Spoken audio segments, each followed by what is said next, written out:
కంచె గచ్చిబౌలి భూముల వ్యవహారాన్ని కీలక మలుపు తిప్పారు మాజీ మంత్రి కేటీఆర్. ఈ భూముల అమ్మకం వెనుక, ఈ భూములను కుదువ పెట్టి అప్పులు తేవడం వెనుక రాష్ట్ర సర్కార్కి ఓ బీజేపీ ఎంపీ సహకరించారంటూ బాంబు పేల్చారు. బీజేపీ కాంగ్రెస్ కుమ్మక్కై 400 ఎకరాల గచ్చిబౌలి భూములను అమ్మకానికి పెట్టిందంటూ కూడా ఆయన ఆరోపణలు చేశారు. ఇప్పుడు ఇవి హాట్ టాపిక్గా మారాయి. ఇప్పటిదాకా కంచె గచ్చిబౌలి భూములను కాపాడేది తామేనంటూ బీజేపీ రంగంలోకి దిగి ఆందోళనలు చేస్తుంటే కేటీఆర్ వ్యాఖ్యలతో ఒక్కసారి బీజేపీలో కలకలం మొదలైంది. ఇంతకీ ఆ బీజేపీ ఎంపీ ఎవరు? కంచె గచ్చిబౌలి భూముల వ్యవహారంపై 10,000 కోట్ల కుంభకోణానికి రేవంత్ సర్కార్తో కలిపి ఆ బీజేపీ ఎంపీ తెరలేపారన్న కేటీఆర్ వ్యాఖ్యల్లో వాస్తవం ఎంత? ఆ ఆరోపణలకు ఆధారాలేంటి? నిజంగా బీజేపీ ఎంపీ రేవంత్ రెడ్డికి సహకరిస్తున్నారా? ఎందుకు సహకరిస్తున్నారు? రేవంత్ రెడ్డితో లేదంటే కాంగ్రెస్ సర్కార్తో ఆ బీజేపీ ఎంపీకి క్విడ్ ప్రోకో జరిగిందా? జరిగితే దానివల్ల ఆ బీజేపీ ఎంపీకి లబ్ధి ఏంటి? ఆ బీజేపీ ఎంపీ పేరు కూడా త్వరలో బయటపెడతానని కేటీఆర్ ప్రకటించారు. అంతేకాదు ఈ అంశానికి సంబంధించి సిబిఐకి, సెంట్రల్ విజిలెన్స్ కమిషన్కి, అదేవిధంగా సెబీకి, ఆర్బీఐకి, అన్ని సంస్థలకు కూడా లేఖలు రాశారు కేటీఆర్. దీనిపై విచారణ జరపాలంటూ ఆయన డిమాండ్ చేస్తున్నారు. నిజంగా కథా స్క్రీన్ ప్లే దర్శకత్వం బీజేపీ ఎంపీ చేశారా? ఆయన దర్శకత్వంలోనే కంచె గచ్చిబౌలి భూములను వేలం వేసేందుకు ప్రభుత్వం సిద్ధమైందా? వేలానికంటే ముందే ఎలాంటి హక్కులు లేని, అంటే టైటిల్ డీడ్ కానీ లేకుంటే యాజమాన్య హక్కులు కానీ సేల్ డీడ్ కానీ ఏది లేకుండానే టీజీఐఐసి ఆ భూములపై 10,000 కోట్ల రుణాన్ని ఐసిఐసిఐ బ్యాంకు నుంచి పొందిందా? అంత రుణాన్ని ఆ బీజేపీ ఎంపీ సహకారంతోనే, బీజేపీ కేంద్ర ప్రభుత్వ సహకారంతోనో లేదంటే ఎంపీ సహకారంతోనో పొందగలిగిందా రాష్ట్ర ప్రభుత్వం 10,000 కోట్ల రుణాన్ని? ఇదే అంశంపై చర్చిద్దాం. కొద్దిసేపటి క్రితమే కేటీఆర్ రకరకాల ఆరోపణలు చేశారు, రకరకాల బాంబులు పేల్చారు.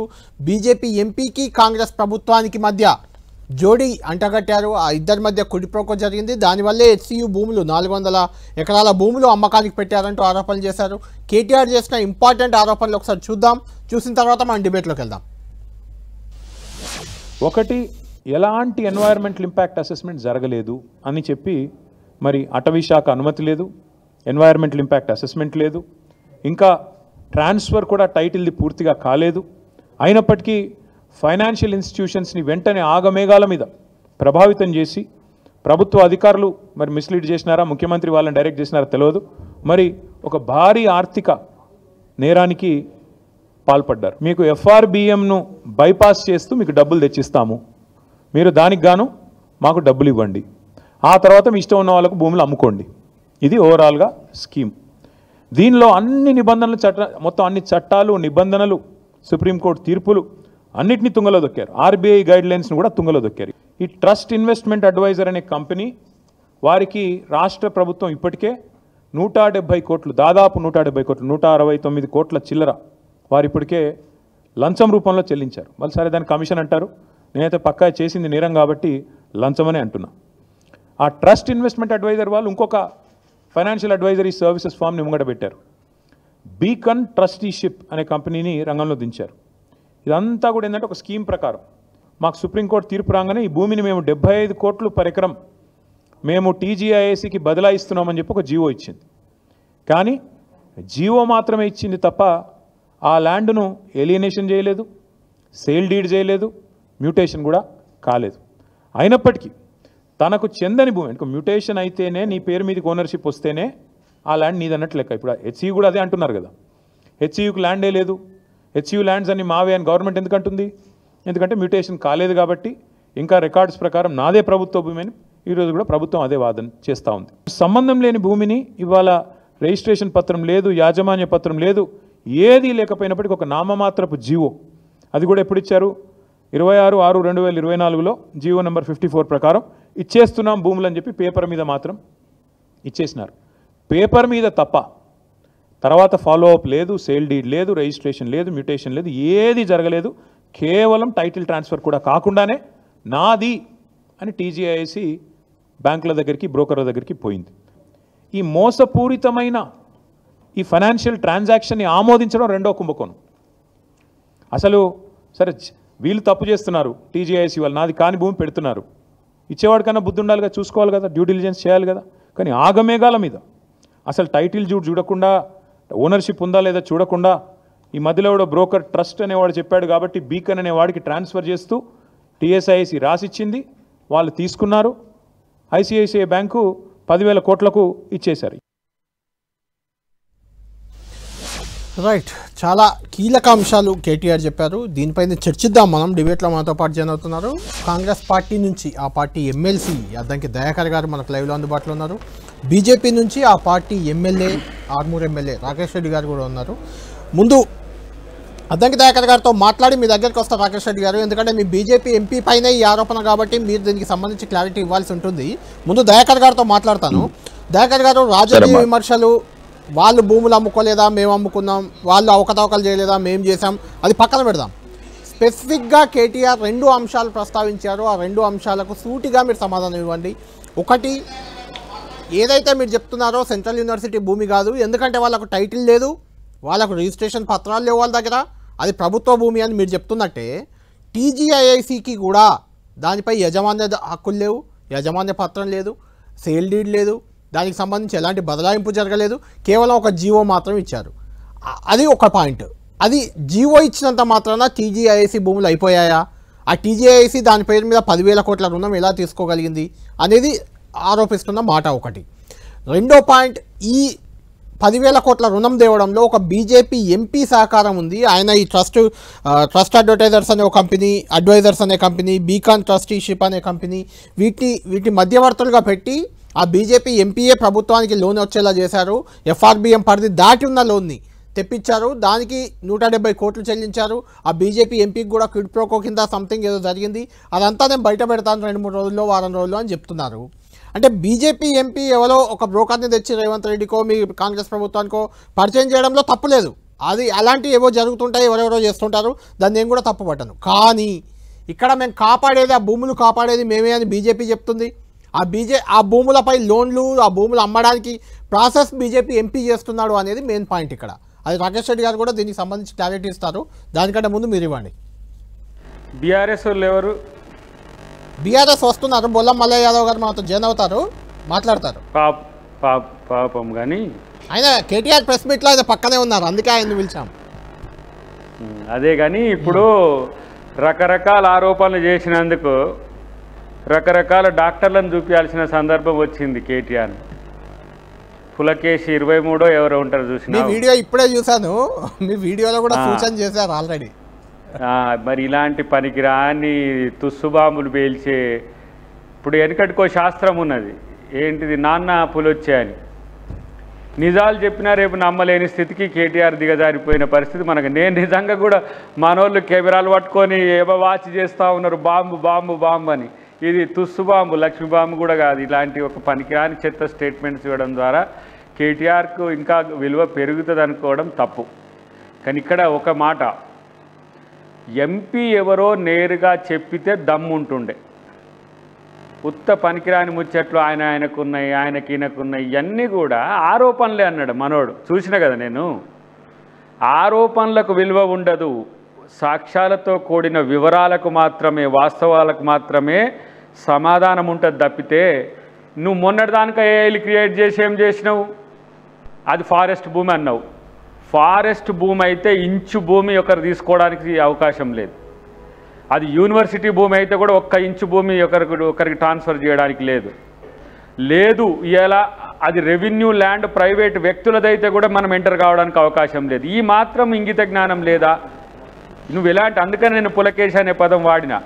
ఒక 9 సంవత్సరాలు మున్సిపల్ శాఖ మంత్రిగా ఉండి హైదరాబాద్లో భూములకు సంబంధించిన అంశం తెలిసి బాధపడ్డావు. మొన్న జీవకారుణ్యం గురించి, పర్యావరణం గురించి బాధపడుతుంటే మాకు కూడా నవ్వు వచ్చింది. ఇంకా ఛత్తీస్గఢ్లో 2,72,000 ఎకరాలు ఇవాళ అదాని కంపెనీకి ఇచ్చి బీజేపీ గవర్నమెంటు 92,000 చెట్లు నరుకుతుంటే మాత్రం ఎక్కడా ఈ నాకు జీవకారుణ్యం వరకు కనిపిరాలి.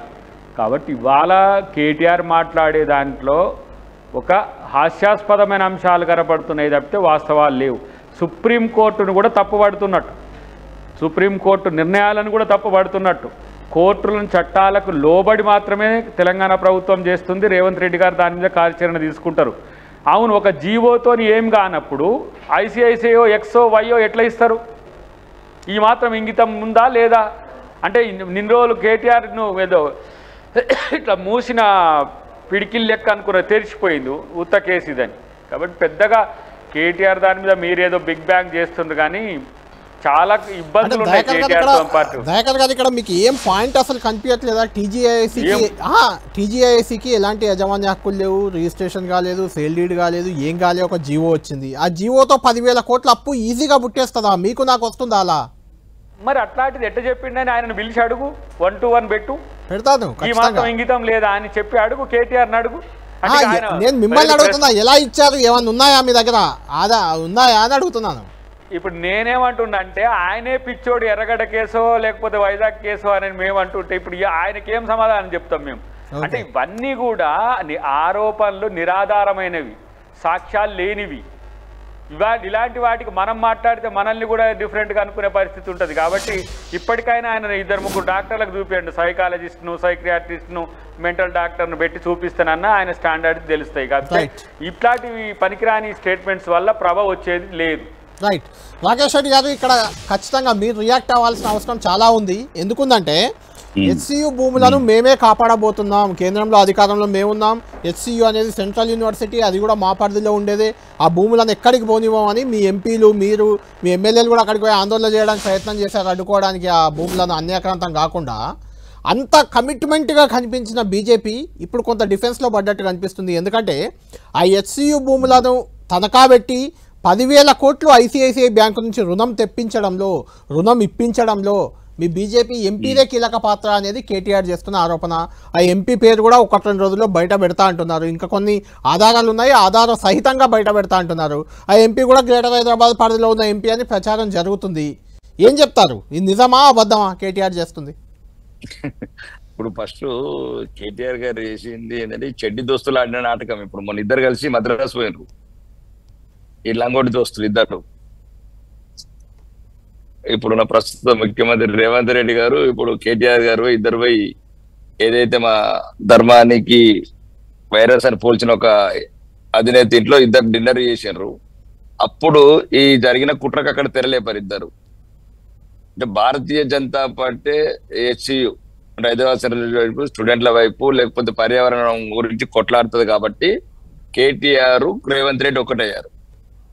దాంట్లో ఆడిన నాటకం ఇది. దీన్ని సబ్జెక్ట్ డైవర్షన్ చేయడానికి, దానికి బదులుగా ఇదేది మొన్న 55 కోట్లది ఏదైతే ఈ రేస్ కాస్ కదో కొన్ని రోజులు దాని జోలికి పోగా నేను మళ్ళా ఇట్లాంటి ఇద్దరు కుమ్మక్కై కుట్రబన్ని తెలంగాణ ప్రజలను ఒక డైవర్షన్ చేయడానికి ఆడుతున్న నాటకం. వీళ్ళు ఇద్దరు కలిపి రేవంత్ రెడ్డి గారు, కేటీఆర్ గారు ఎన్ని నాటకాలు ఆడినా, ఎన్ని డ్రామాలు చేసినా, చెడ్డి దోస్తులు ఎంత కుమ్మక్కైనా మద్రాసులో పోయి సాంబార్ రైస్ తినా వదలమిల్లని ఎస్యూర్ ప్లాన్స్ మాత్రం ఎట్టి పరిస్థితుల్లో కూడా యూనివర్సిటీకే ఉండాలి. దాని ఉద్దేశం అదే. రెండోది, ఇప్పుడు నేను మొన్న వేరే డిబేట్లు కూడా చెప్పిన, ఎందుకు అంత పట్టు ఇప్పుడున్న ప్రభుత్వం కూడా 400 ఎకరాలు లేకపోతే బతకారెట్టడా? 400 ఎకరాలు ఇప్పుడు విద్యార్థులు ఉద్యమం చేస్తుండొచ్చు, బీజేపీ ఉద్యమం చేస్తుండొచ్చు, లేకపోతే పర్యావరణవేత్తలు ఉద్యమం చేస్తుండొచ్చు. దేని గురించి చెప్తున్నారు? స్టూడెంట్స్ అందరూ వాళ్ళ పేర్ల మీద రాయమంటాడు. ఎట్లా ఈ రేవంత్ రెడ్డి సర్కార్ అమ్ముకుంటామంటున్నది, అడ్డంగా అమ్ముకుంటామంటున్నది. ఇంకా మీకు రేవంత్ రెడ్డి సర్కార్ అమ్ముకోవడానికి లేకుంటే తనఖా పెట్టడానికి, అప్పు తెచ్చుకోవడానికి 10,000 కోట్లకు సహకరించింది బీజేపీ ఎంపీ అనేది కదా ఆరోపణ. అదే అంటున్నానండి నేను. మళ్ళీ దీన్ని డైవర్షన్ చేయడానికి రేవంత్ రెడ్డి, కేటీఆర్ అనే కుట్రలో భాగం. మీ ఎంపీ పాత్ర ఏమీ లేదు ఇందులో. మళ్ళీ ఎంపీ లేదు, జింపీ లేదు అంటే అదొకటి. కేటీఆర్, రేవంత్ రెడ్డి మన ఇద్దరు మద్రాసు పోయినరు, ఆ స్టాలిన్ ఇంట్లో మీద తిన్నారు. ఆ టైంలో ఇద్దరు వచ్చి కాంప్రమైజ్ అయ్యి తెలంగాణ ప్రజలకు ఒక రకంగా మోసపూరిత వాతావరణం తీసుకోవడానికి, తెలంగాణ ప్రజలకు ఒక డైవర్షన్ చేయడానికి ఆడుతున్న ఇతర నాటకం. ఎందుకంటే దాంట్లో అరెస్ట్ చేయాలని ఒక ఒప్పందంతో ఈ రకంగా కేటీఆర్ మాట్లాడుతున్నాడు. ఆ ఈ రేస్ లో 55 crores ఏదైతే ఆ మంత్రివర్గ ఆమోదం లేకుండా, ఆర్బీఐ గైడ్ లైన్స్ ఫాలో కాకుండా 55కు ఏమైంది ఇంతవరకు? ఏసీబీ 5 నిమిషాలు అరెస్ట్ చేయొచ్చు. దానికి ఆ ఇద్దరి మధ్యన ఈ స్కాము ఏదైతే అవినీతికి బండారం ఉందో బయటపడద్దు అంటే ఈ సబ్జెక్ట్ హెచ్యుని. ఎందుకంటే హెచ్యు మీరు గమనించండి, ఇప్పుడు దీనికి ఇంకా డెప్త్ పోతే టిఆర్ఎస్ ప్రభుత్వంలో ఉన్న కేటీఆర్ కో కంపెనీ. ఎందుకంటే మీరు సమ్మక్క సారక్క గిరిజన యూనివర్సిటీ కావచ్చు, ములుగు హార్టికల్చర్ యూనివర్సిటీ కావచ్చు, ఇవన్నీ ఆల్రెడీ వాళ్ళు ఈ పహానీలలో ఎంట్రీ చేశారు. ఇది ఒక్కటి ఎంట్రీ చేయలేదు, వాళ్ళే అమ్మాలనుకున్నారు ముందు ప్లాన్ గా. కేటీఆర్ ఫ్రెండ్స్ అందరు కలిసి ఎట్లయితే ఇది అమ్మాలనుకున్న టైంలో అధికారం పోతారు అనుకోలేదు, కళ్ళు తలకెక్కినాయి. కాబట్టి తెలంగాణ ప్రజలు ఏదో మొత్తం అదే అధికారం దించడం అయితే సరిగ్గా దించారు, కానీ ఎక్కించడమే సరిగ్గా ఎక్కియలేదు. రైట్. ఇప్పుడు ఇబ్బంది పడుతున్న తెలంగాణ ప్రజలు. ముఖ్యంగా నేను ఒకటే చెప్తున్నాను కళ్యాణ్, ఇప్పుడు మేము 400 ఎకరాలు అమ్మకపోతే ఏమైతుంది? అంత పట్టేందుకు పట్టిండు రేవంత్ రెడ్డి. ఓకే, అప్పుడు కేటీఆర్ అన్నాం, కేటీఆర్ స్నేహితులు అన్నాం. ఇదే మన రేవంత్ రెడ్డి గారు అప్పుడు కేటీఆర్ స్నేహితులు ఈ నియో పోలీస్ మీద కేసులు వేశాడు ఆయన హైకోర్టుకి వెళ్ళి. ఏమైతే కాపాడు జింకలు కావచ్చు, కుందేలు కావచ్చు, ఏమైతే రేవంత్ రెడ్డి మనం శాశ్వతం, ముఖ్యమంత్రి శాశ్వతమా, మేము ఎమ్మెల్యేలం శాశ్వతమా? ఉండని 400 ఎకరాలు జనారణ్యము, కాంక్రీట్ అరణ్యం అయిపోయింది. ఆ ప్రాంతం అంతా రేపు యూనివర్సిటీ ఉంటే ఎన్నో రకాలుగా వాడుకోవచ్చు. ఏమో పార్క్ కావచ్చు, ఆక్సిజన్ పార్క్ కావచ్చు. నీ నైపుణ్యతను చూపించి ఈ ఢిల్లీకి కొద్దిగా తక్కువ చేసి అవినీతి తగ్గించి ఈ అడ్మినిస్ట్రేషన్ లో ఉన్న ఒక యాక్టివ్నెస్ తెచ్చి దీన్ని ఒక మన ఇన్కమ్ డెవలప్ చేయండి. ఎంతసేపు ఢిల్లీకి పోవాలా, అప్పు తేవాలా, ఢిల్లీకి పోవాలా, 1,60,000 కోట్లు అప్పు అట్లా తెచ్చినావు, 2,40,000 కోట్లు ఇట్లా అవినీతికి ఇచ్చేసినావు. ఎటువై కాళేశ్వరం అన్ని పని చేసినావు. కాళేశ్వరం ఎటో పోయింది, టెలిఫోన్ స్కామ్ ఎటో పోయింది, నయం డైరీ దొరుకుతలేదు ఇప్పటి వరకు. మరి ఇంకా 16 నెలలు ఇంకెప్పుడు దొరుకుతుంది రేవంత్ రెడ్డి గారు? నయం డైరీ జోల్దిత్తలేవు. అంటే నేను అనేది అంటే ఇద్దరి మధ్యన జరిగిన ఒక కుమ్మక్కులో భాగమే ఇది ఒక డైవర్షన్ పాలిటిక్స్. ఏంటంటే మళ్ళీ ఇది కూడా తెలుసుకోవాలా, ఇప్పుడు స్ట్రాంగ్ గా కొట్లాడేది కూడా ప్రతిపక్షంలో బీజేపీ కొట్లాడుతున్నది విద్యార్థుల తరపు నుంచి. ఢిల్లీకి ఆర్డర్స్ కావచ్చు ఇట్లా. కాబట్టి దానివల్ల ఒక డైవర్షన్ చేయడానికి నాటకం. ఇప్పుడు అదే కేటీఆర్ ప్రెస్ మీట్ లోనే కేటీఆర్ పక్కనే కూర్చున్న బొల్లం మల్లయ్య యాదవ్ గారు, మాజీ ఎమ్మెల్యే, మనకు లైవ్ లో జాయిన్ అయ్యారు. మల్లయ్య యాదవ్ గారు మీరే చెప్పండి, అంటే వాళ్ళు అద్దంకి దయాకర్ రాకేష్ రెడ్డి గారు మాట్లాడింది విన్నారు. ఇదంతా బట్టి బోగస్, ఇది ఆరోపణ లేదు తప్ప ఇందులో వాస్తవం లేదు. అసలు బీజేపీ ఎంపీఏ లేడు అక్కడ. ఇదంతా ఓ డ్రామా, కేటీఆర్ ఆడుతున్న డ్రామా. ఆయన అరెస్ట్ తప్పించుకోవడానికి ఏది ఈ కార్ రేస్లో రేవంత్ రెడ్డితో కుమ్మక్కయ్యారు. విన్నారు కదా మీరంతా. ఏం చెప్తారు అసలు? రేవంత్ రెడ్డి కేటీఆర్ ప్రెస్ మీట్లో మీరు పక్కనే ఉన్నారు. కేటీఆర్ చేసిన ఆరోపణలో వాస్తవం ఉందా? ఒకవేళ వాస్తవం అయితే ఎంపీ పేరు చెప్పడానికి ఎందుకు ఆలోచన ఇంకా మీకు? ఇప్పుడు మేము రాజకీయ ఆరోపణలు కాదు చేసింది, డాక్యుమెంటరీ ఎవిడెన్స్తోని, సాక్ష్యాధారాలతోని విచారణ చేపట్టమని చెప్పేసి కేంద్ర ప్రభుత్వ ఆధీనంలో ఉన్న సంస్థలకి, బ్యాంకుకు సంబంధించి ఆర్బీఐ ఉంటుంది కాబట్టి ఆర్బీఐకి, సిబిఐకి విచారణ చేపట్టండి అని చెప్పేసి డిమాండ్ చేస్తున్నాం. కేవలం రాజకీయ ఆరోపణ కాదు ఇది. మేము సాక్ష్యాధారాలతో పాటిస్తే ఇవాళ 10,000 కోట్ల రూపాయలు అప్పు తీసుకొచ్చింది వాస్తవమా కాదా? ఈ అప్పు తీసుకొచ్చిన పైసలు దేనికోసం వాడిరు, దేనికోసం తీసుకొచ్చారు?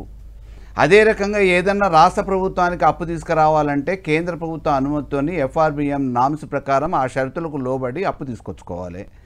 మరి ఈరోజు ఒక ప్రైవేట్ ఏజెన్సీని అప్రోచ్ అయ్యి కమిషన్లు ఇచ్చి మధ్యవర్తులు పెట్టుకొని రికమెండేషన్లు చేసి బ్యాంకు నుంచి ప్రైవేట్ వాళ్ళు తెచ్చుకున్నట్టు ఒక ప్రభుత్వం నకిలీ పత్రాల్ని తయారు చేసి తీసుకొచ్చుకోవాల్సిన అవసరం ఏముంది?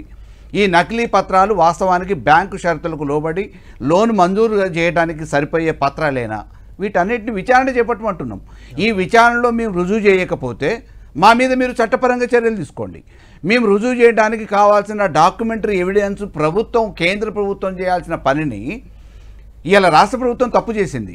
ముఖ్యమంత్రి హోదాలో వాళ్ళ అధికారులను ఉపయోగించుకొని అధికార దుర్వినియోగానికి పాల్పడి అక్రమంగా దొడ్డిదారిన తెచ్చుకున్న ఈ పైసలు ప్రజలకు కూడా ఉపయోగపడలేదు. తెలంగాణ ప్రజల్ని దరిద్రుని చేయడానికి, అప్పుల బారిన పడేయటానికి చేసిర్రు. రేపు ఈ దరిద్రాన్ని, అప్పుల్ని భరించాల్సింది రేపటి భవిష్యత్ తరాలు. కాబట్టి తెలంగాణని కాపాడుకోవడానికి బాధ్యత కలిగిన ఒక పార్టీగా, పార్టీ వర్కింగ్ ప్రెసిడెంట్ హోదాలో ఈరోజు మేము ప్రజలకు వివరించడానికి ప్రెస్ మీట్ పెట్టి చెప్పినాం. మీరు ఆ వాస్తవాలకు కట్టుబడి ఉంటారా లేదా? మీరు ఒప్పుకుంటారా లేదా? అవి వాస్తవాలు కాకపోతే విచారణ సంస్థలతోనే మీరు విచారణ చేపట్టండి. నిన్న మొన్నటి వరకు ఏమన్నారు? ఏఐని వాడుకొని మామూలుగా మీరు ఫ్యాబ్రికేట్ చేసి సోషల్ మీడియాలో నడిపించారు అంటారు. కేంద్ర ప్రభుత్వం సుమోటోగా తీసుకొని ఈ కేసుని విచారణ చేపట్టింది కదా, దానికి సంబంధించి ఆపింది కదా సుప్రీంకోర్టు. మరి దానికి సంబంధించి కేంద్ర ప్రభుత్వ అధికారులు ఈరోజు మామూలుగా పర్యావరణ శాఖకు సంబంధించిన వాళ్ళు వచ్చి పరిశీలిస్తున్నారు కదా. ఆడ జంతువులు ఉన్నాయా లేవా, వన్యప్రాణులు ఉన్నాయా లేవా, వాళ్ళ పరిశీలనలో కూడా బయటపడుతుంది కదా. వాళ్ళ బృందం కూడా ఫ్యాబ్రికేట్ చేసిరా, అది మేమా, నేనా, నువ్వా అనేది కాదు. విద్యార్థులు చేసిరా, ఎవరు చేసిన ఫ్యాబ్రికేషనా, వాస్తవమా?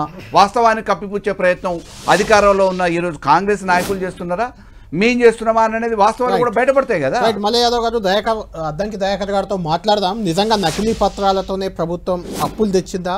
ఈ అప్పులు తేవడానికి బీజేపీ ఎంపీ సహకరించారా? నిన్ననే ఇక్కడికి వచ్చింది ఎంపవర్డ్ కమిటీ, సుప్రీంకోర్టు వేసిన ఎంపవర్డ్ కమిటీ. అది అక్కడ పరిశీలించింది, గచ్చిబౌలిలో ఉన్న 400 ఎకరాలను పరిశీలించింది. అది ఫారెస్ట్ డిపార్ట్మెంట్కి సంబంధించిన కమిటీ. అది అందులో ఉన్నది ఫారెస్ట్ ఉన్నతాధికారి అందులో చైర్మన్గా ఉన్నారు. కాబట్టి ఖచ్చితంగా ఆ కమిటీ కూడా కలెక్టర్ని అదేవిధంగా వీసీని బాధ్యులను చేసి వాళ్ళపై రిపోర్ట్ ఇచ్చేందుకు సిద్ధమైనట్లు కూడా కొంత బయటకు లీక్స్ వస్తున్నాయి. చూడాలి ఏం జరగబోతుంది. కేటీఆర్ కూడా అదే కామెంట్ చేశారు, అధికారులపై కూడా చర్యలు తప్పవంటూ కామెంట్ చేశారు. నిజంగా అధికారులు విచారణ ఎదుర్కోబోతున్నారా, ఏం జరగబోతుంది? అద్దంకి దయాకర్ గారితో మాట్లాడదాం. అద్దంకి దయాకర్ గారు విన్నారు కదా, నకిలీ పత్రాలతో 10,000 కోట్ల లోన్ తెచ్చుకున్నారు ఆ భూములపై అనేది ఒక ఆరోపణ.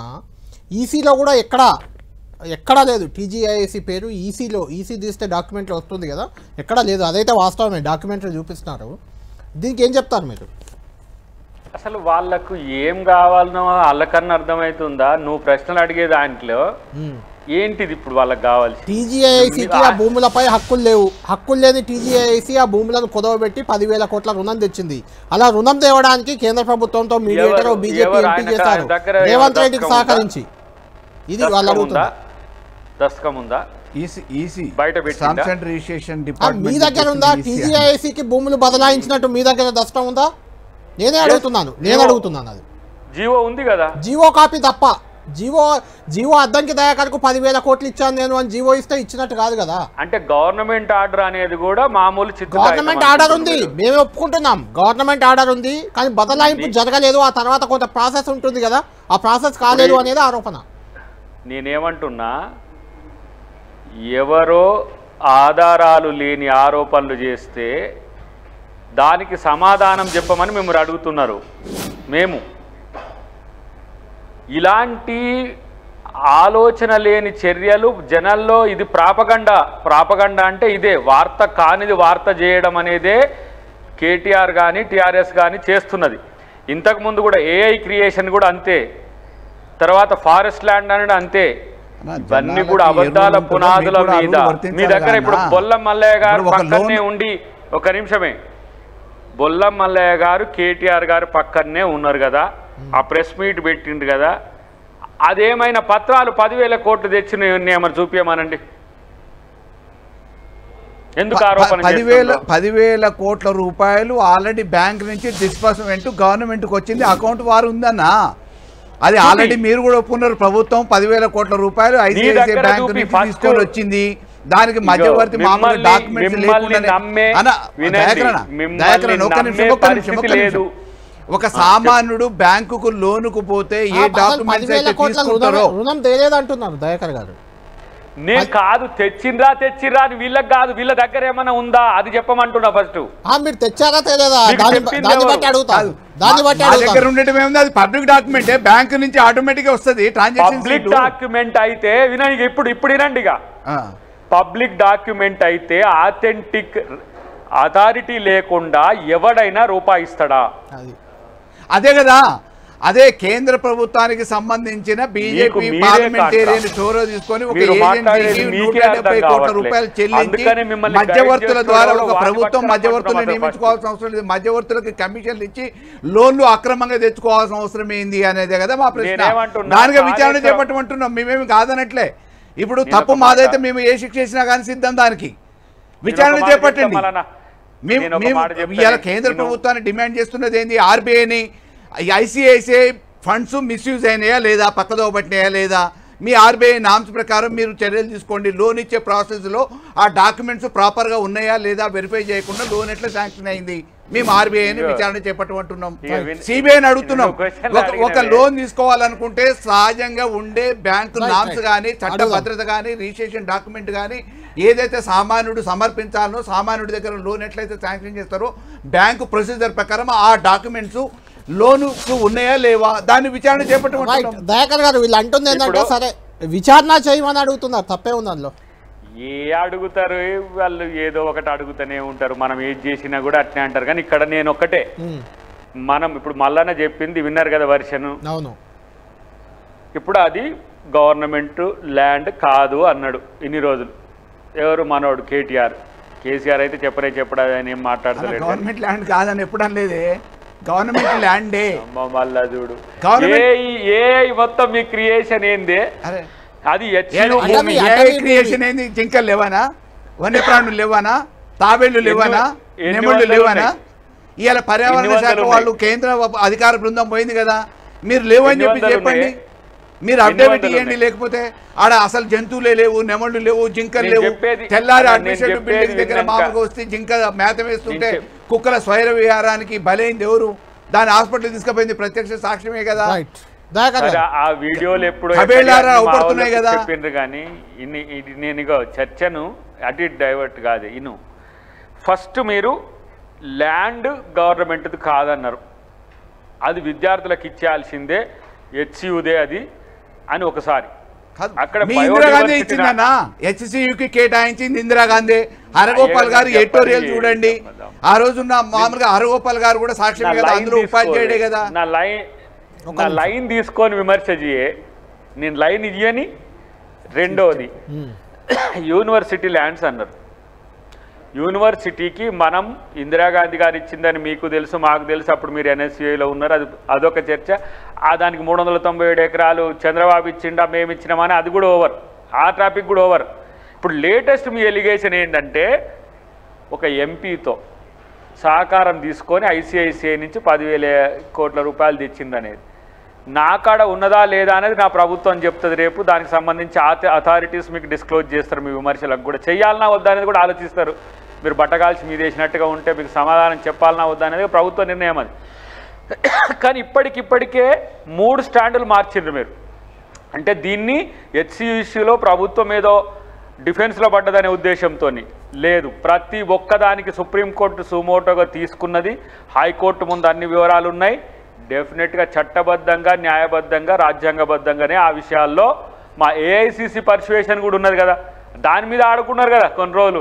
మా మీనాక్షమ్మకు రేవంత్ రెడ్డి గారికి ఏమైందని, లేకపోతే మా మంత్రులకు సీఎంకి ఏదో అయిందని, ఎంతసేపు ప్రాపగండా అబద్ధాల పునాదుల మీద తప్పితే ఇలా మీరు బాంబు పేల్చిన వాళ్ళు, ఆ బాంబు ఏందో ఆ ఎంపీ ఎవరో చెప్తే బాగుండు కదా, మీకే మంచి పేరు వచ్చు కదా.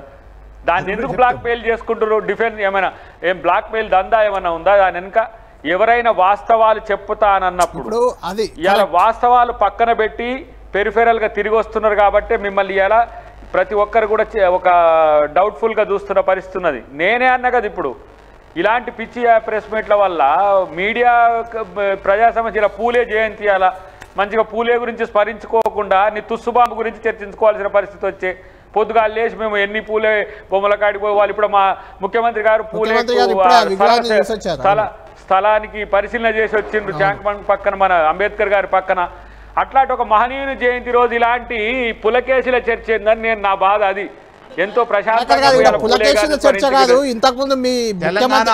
దోచుకుంటే తెలంగాణ ప్రజల భవిష్యత్తుని నాశనం చేస్తే దాని గురించి చర్చ కాకుండా మామూలుగా ఇవాళ జ్యోతిరావు మా మీద మాకు గౌరవం లేదా? మేము కూడా ఆవిష్కరించినాం, మేము కూడా పూలు వేసినాము, వారిని స్మరించుకున్నాం. వారి స్మరణ తర్వాత వారిని కీర్తించిన తర్వాత నువ్వు ఈ తుస్సు బాంబు ఏందో రేపు ప్రెస్ మీట్ పెట్టుకుంటే ఏమైపోయి మేము కూడా స్మరించినాం, మా పార్టీ భవన్ కూడా స్మరించినాం.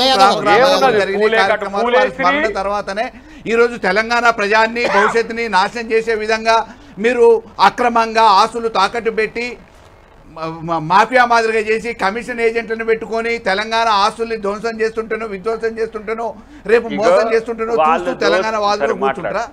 తెలంగాణ సాధించిన పార్టీ అనేది మీరు కూడా ఉన్నారు. అప్పుడు ఇప్పుడు ఇంతకుముందు రాకేష్ రెడ్డి గారు కూడా ఒక మాట అన్నారు, ఎందుకు ఈ 400 ఎకరాలను అమ్మడానికి అంత కృతనిశ్చయంతో ఎందుకు కాంగ్రెస్ పార్టీ ముందుకు పోతుందని రాకేష్ రెడ్డి గారు అడుగుతున్నారు. ఒక మాట విను, దాంట్లో ట్రాన్స్ఫర్ చేసే ల్యాండ్ ఎంతన్నా వీళ్ళకి ఎరికేనా? మష్రాక్ ఫార్మేషన్స్ బోంగా, పాండ్ బోంగా ఎంత టీజీఐఐసికి మనం చేసే అవకాశం ఉందో కూడా వీళ్ళకి ఎరికేనా? ఎంత భూమిని చదువు చేసిందో అన్న కూడా వీళ్ళకి ఒక అవగాహన ఉందా? కాపీ పంపిస్తానా నీకు? ఎందుకు ఇప్పుడు నాకు ఇప్పుడు వచ్చేసింది అది గ్రాఫిక్స్ ఆయన మళ్ళీ అదొక పెద్ద పంచాయతీ.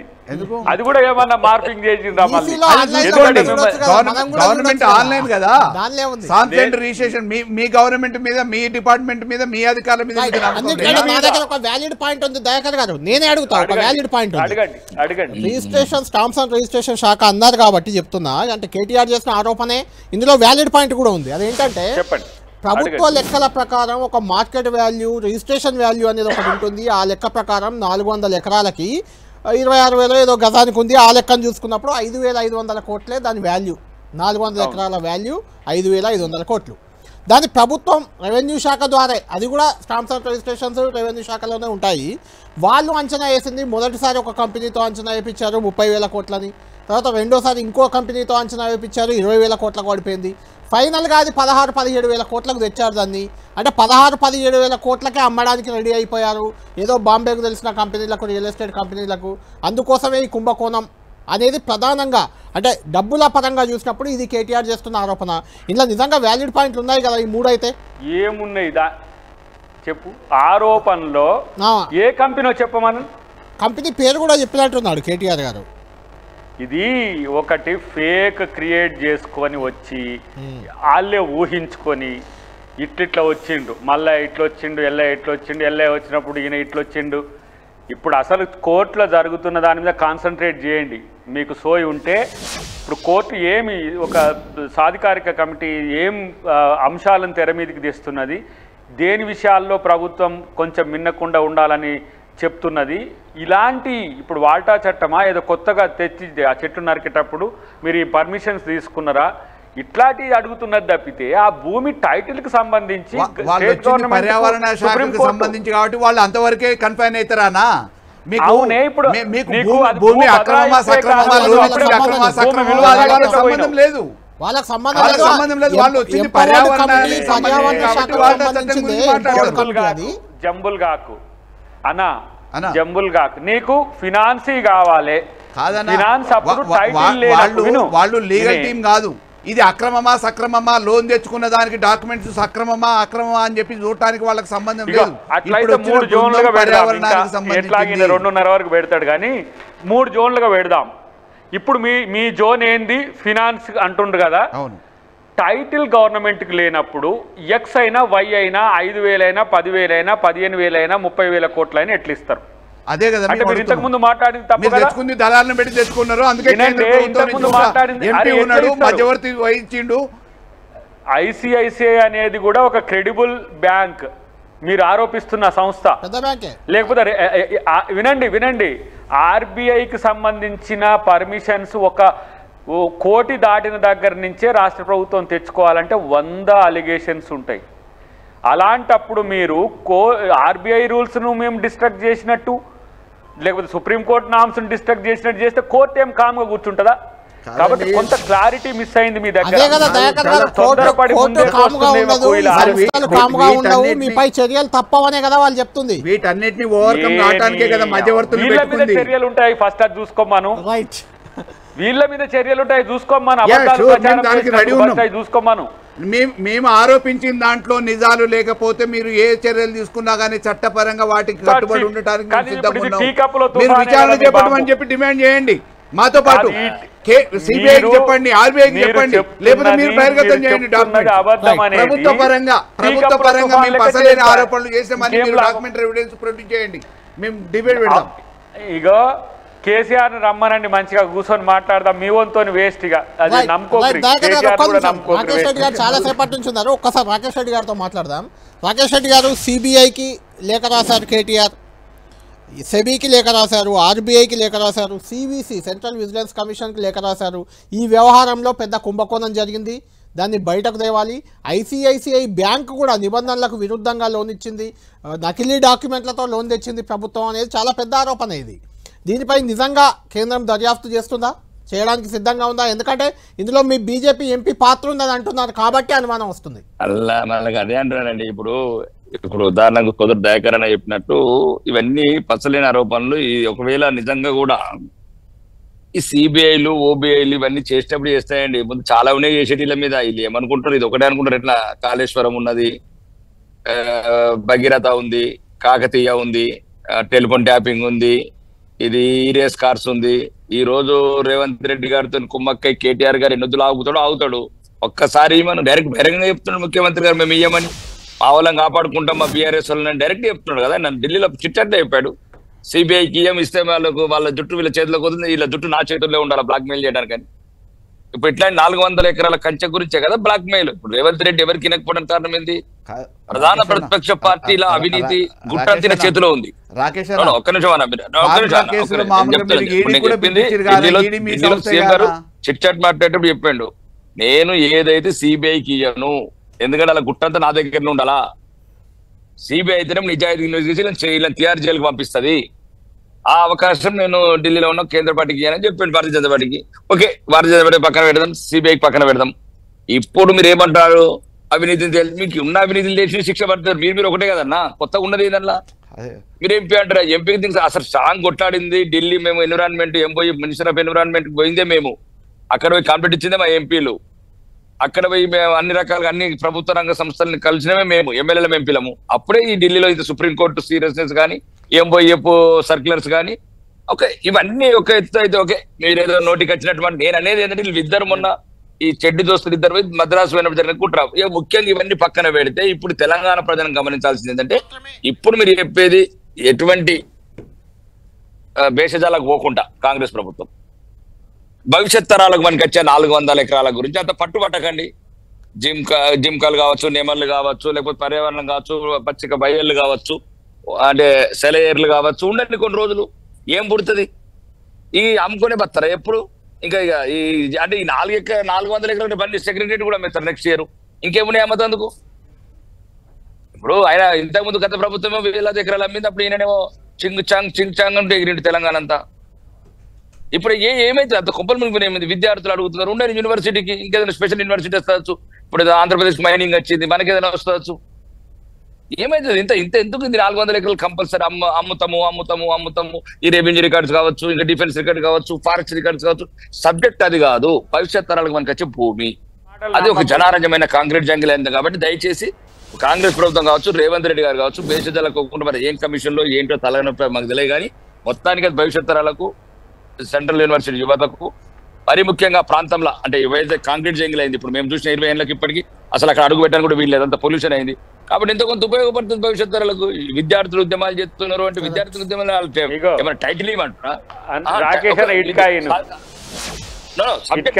నేనేమంటున్నా, ఇప్పుడు భేషజాలకు పోవద్దు. కాంగ్రెస్ ప్రభుత్వం అనేది భేషజాలకు పోకుండా ఆ 400 ఎకరాలు ఉంచుదాం, భవిష్యత్ తరాలకు పనికొస్తుంది.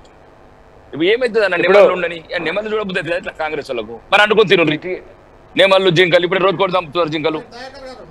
నేను అనేది ఆలోచించండి.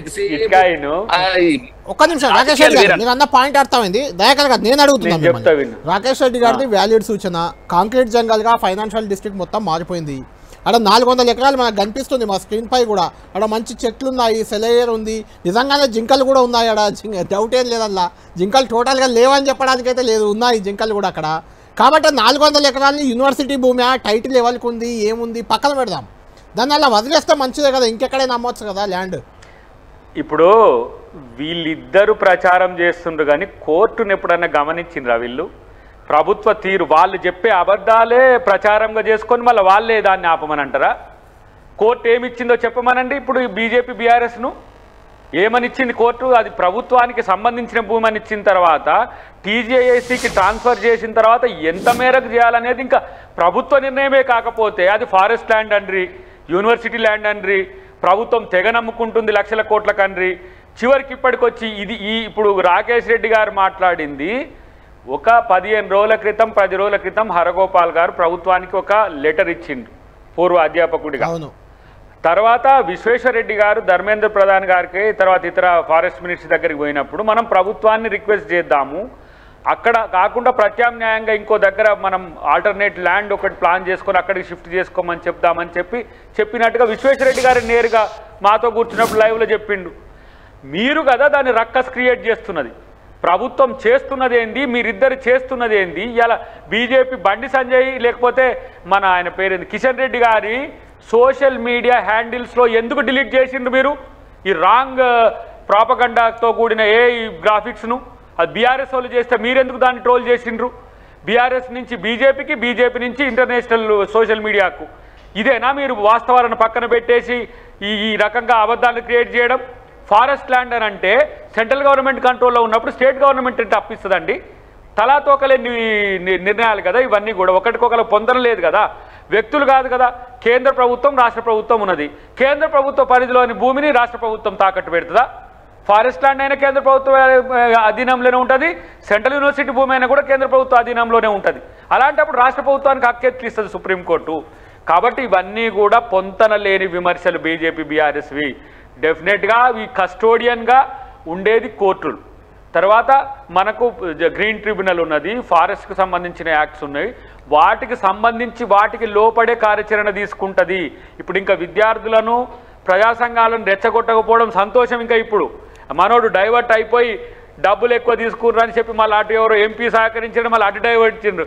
మీరు ఎన్ని డైవర్ట్ టాక్టిక్స్ చేసినా ప్రభుత్వం మీకు టెంప్ట్ కాదు, మీ ట్రాప్లో పడదు. ఇంకేమన్నంటే రేవంత్ రెడ్డి గారు ట్రాప్లో మీరు పడ్డరు. వాళ్ళు అంతర్జాతీయ స్థాయిలో రేవంత్ రెడ్డి గారిని ఎక్స్పోజ్ చేసుకోవాలని వాళ్ళ పైసలు ఖర్చు పెట్టుకొని చేసుకుని చేయండి.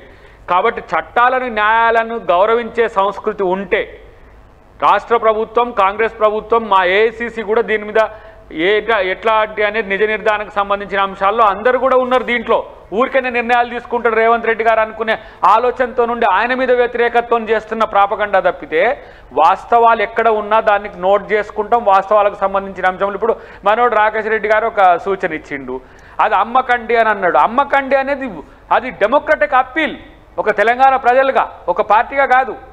విద్యార్థులు కూడా అట్లనే ఉన్నారు, సివిల్ సొసైటీ కూడా అట్లనే ఉన్నది.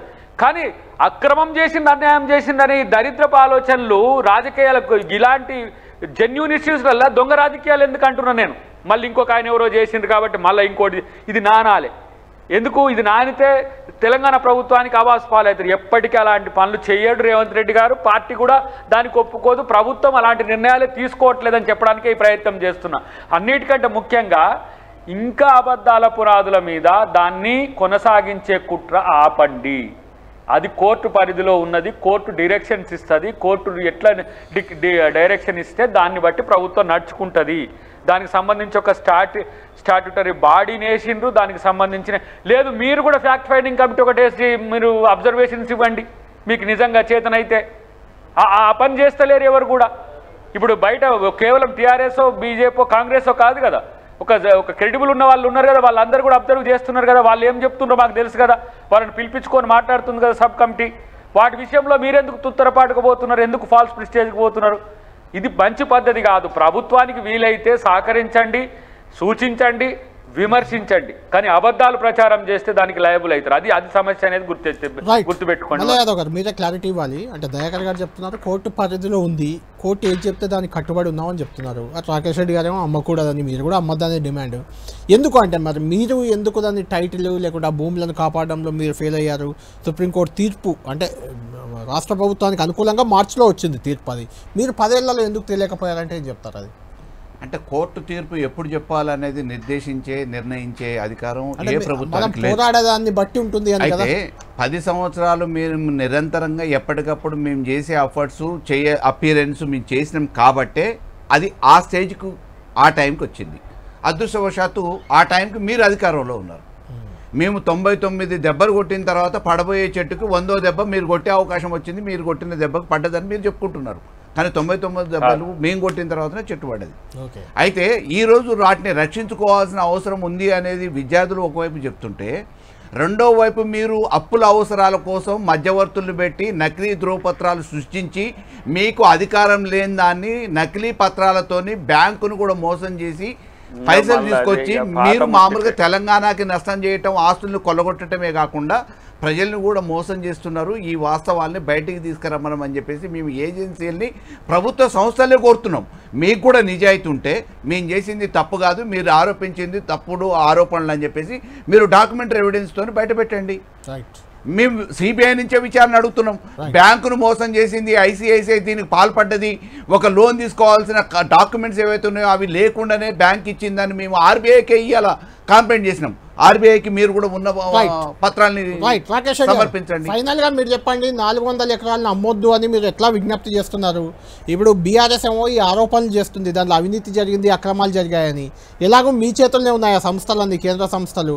అవి దర్యాప్తు చేయడం ద్వారా అటు భూమిని కాపాడొచ్చు, ఇందులో నిజంగా అవినీతి జరిగిందో కూడా వెలికి తీసే అవకాశం మీ చేతిలో, కేంద్రం చేతిలో ఉంది. కేంద్ర ప్రభుత్వం ఏం చేయబోతుంది, ఏం చేయాలి? మీరేమైనా కేంద్రాన్ని డిమాండ్ చేస్తారా, కోరుతారా మీరు కూడా?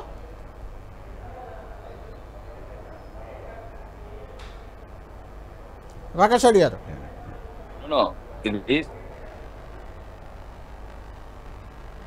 రైట్. రాకేష్ రెడ్డి గారు ఫోన్ లైన్లో ఏదో అంతరాయం ఉన్నట్టుంది. అద్దకి దాకా గారు ఫైనల్గా చెప్పండి, దీనికి కంక్లూజన్ ఏంటి? అంటే సుప్రీంకోర్టు ఏది చెప్తే అది 17వ తేదీ ఏదో విచారణ ఉంది కాబట్టి ఆ సుప్రీంకోర్టు చెప్పిందే ఫాలో అవుతారా, లేదంటే విద్యార్థులు, ప్రజా సంఘాలు, పార్టీలు అన్నీ కూడా కోరుతున్నాయి ఆ 400 ఎకరాలను అలానే గ్రీనరీగా ఉంచమని. సుప్రీంకోర్టు ఏం చెప్పినా ఏం చేసినా ప్రభుత్వం కొంచెం వెనక్కి తగ్గి దాన్ని గ్రీనరీగా అట్లా కాపాడే ప్రయత్నం ఏమైనా చేస్తుందా? బీఆర్ఎస్ మాదిరిగా, బీజేపీ మాదిరిగా ప్రజల సొమ్ములు తెగనమ్మడం కాంగ్రెస్ పార్టీ విధానం కాదు. ఇక్కడ స్పష్టంగా 4,23,000 ఎకరాలు సేకరించినవి, 50,000 కోట్ల పైచిలకు భూములు అమ్మిండ్రు. హైదరాబాద్ చుట్టే 100 కోట్లకు ఒక ఎకరం అమ్మిండ్రు నియోపోలిస్లో. అక్కడ ఆ రోజు అమ్మితే వాళ్ళు పరపతి అన్నారు. నేను అంటున్నా, ఈరోజు నేను రాకేష్ రెడ్డి గారికి ఒక మాట చెప్తున్నా. మీరు ఛత్తీస్గఢ్ దండకారణ్యంలో 2,72,000 అభయారణ్యాన్ని నరుకుతుండ్రు, ఆపండి. మరి 92,000 పైచిలకు చెట్లను నరుకుతుండ్రు, మీరు ఆపండి. 100 ఏండ్ల చెట్లు అక్కడ పర్యావరణం కాదా? మీ ప్రభుత్వం ఉన్న దగ్గర ఎట్లా చేస్తున్నారు? మీకెందుకు మరి జీవకారుణ్యం మీద లేదు, పర్యావరణం మీద మీకెందుకు లేదు? కాబట్టి చెప్పేటప్పుడు నీతులు చాలా చెప్పొచ్చు. ఇక్కడ 400 ఎకరాల విషయంలో మేము ఏమైనా అమ్ముతామని చెప్పేసి మీకేమన్నా తాకీదు ఉందా? అసలు మీరే అంటున్నారు అసలు ఆ భూమి మీదా కాదా అని అంటున్నారు. అప్పుడే అమ్ముతున్నారనే చర్చ ఎందుకు తెస్తున్నారు?